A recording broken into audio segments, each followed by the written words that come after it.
चाहिए। दुख ने तो जैसे इस घर का रास्ता ही देख लिया। 16 साल पहले कुदरत ने बेटी जैसी रहमत से नवाजा, लेकिन पोलियो का शिकार हो गई। 11 साल पहले सुहाग उजड़ गया और 8 साल पहले बड़े बेटे को भी पोलियो ने आ लिया। आज शमीम पर अपने यतीम बच्चों का बोझ ही नहीं, इलाज के लिए 1.5 लाख रुपए का कर्ज भी इसके सर पर है। मैं आज ये सोच रही थी मैं किधर हॉस्पिटल में जाऊंगी, मैं कहूंगी मेरा एक गुर्दा ले ले, मुझे पैसे दे दे, मैं अपना कर्ज उतार लूं। शमीम बामुश्किल 6,000 रुपए कमा पाती है। ऐसे में इस खानदान को किसी का बचा खुचा मिल जाए तो वो खा लेते हैं, लेकिन कर्ज उतरने के सब मुतमन्नी हैं।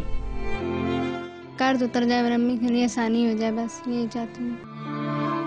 हैरत है कि शमीम का खानदान एक मुतहरिक खादमे आला और शहर में फ़ुआल दर्जनों रिफाही इदारों की नजरों से अब तक ओझल है।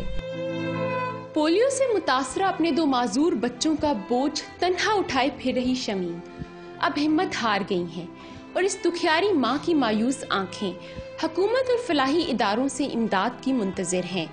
कैमरामैन नदीम खान के साथ अनीसा इलियास, डॉन न्यूज़, रावलपिंडी।